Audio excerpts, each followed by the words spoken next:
Making Sara Cry by Cheryl Costello-Forshee. He stood among his friends from school. He joined their childhood games, laughing as they played kickball and when they called poor Sara names.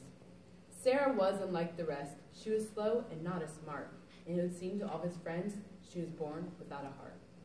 And so he gladly joined their fun of making Sara cry, but somewhere deep within his heart he never knew just why, for he could hear his mother's voice, her lessons of right and wrong, playing over and over inside his head, just like a favorite song. Treat others with respect, son, the way you'd want them treating you. And remember, when you hurt others, someday someone might hurt you. He knew his mother wouldn't understand the purpose of their game, teasing Sara, who made them laugh as her own tears fell like rain. The funny faces that she made, the way she'd stomp her feet, whenever they mocked, the way she walked, or the stutter when she'd speak. To him, she must deserve it, because she never tried to hide. And if she truly wanted to be left alone, then she should stay inside. But every day she'd do the same. She'd come outside to play, stand there, tears upon her face, too upset to run away. For the game would soon be over, as tears dropped from her eye, for the purpose of their fun was making Sara cry. It was nearly 2 whole months he hadn't seen his friends. He was certain they almost wondered, what happened, where he'd been.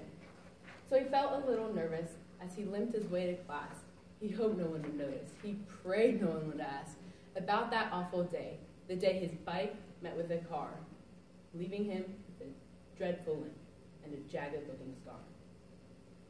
He held his breath a little as he hobbled into the room, where inside he saw a welcome back banner and lots of red balloons. He felt a smile cross his face. His friends all smiled too. Couldn't wait to play outside, his favorite thing to do. So the second that he stepped outdoors and saw his friends all waiting there, he expected a few pats on the back, but instead, they all stood back and stared. He felt his face grow hotter as he limped to join their side to play a game of kickball and making Sara cry. An awkward smile crossed his face when he heard somebody laugh. He heard the words, "Hey freak, where'd you get the ugly mask?" He turned expecting Sara, but Sara could not be seen. It was the scar upon his own face that's caused such words so mean. He joined in their growing laughter, trying hard not to give in, the awful urge inside to cry or the quivering of his chin. They are only teasing, he made himself believe.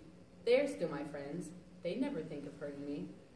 But the cruel marks continued, about his scar and in his limp, and he knew if he shed a single tear, they'd label him a wimp. So the hurtful words went on, and in his heart he wondered why, but he knew without a doubt the game would never end until they made him cry. And just when a tear had formed, he heard a voice speak out from behind. "Leave him alone, you bullies, 'cause he's a friend of mine." He turned to see poor Sara, determination on her face, sticking up for one of her own tormentors, and willing to take his place. So when his friends did just that, trying their best to make poor Sara cry, this time, he didn't join in, and at last he understood exactly why. Treat others with respect, son, but you'd want them treating you. And remember, when you hurt others, someday, someone might hurt you. It took a lot of courage, but he knew he must be strong, for at last he saw the difference between what's right and what's wrong. And Sara didn't seem so weird through his understanding eyes, for now he knew he'd never play again the game of making Sara cry. It took several days of teasing and razzing from his friends, but when they saw his strength, they chose to be like him. And now out on the playground, a group of kids meets every day for a game of kickball and laughter, and teaching their new friend Sara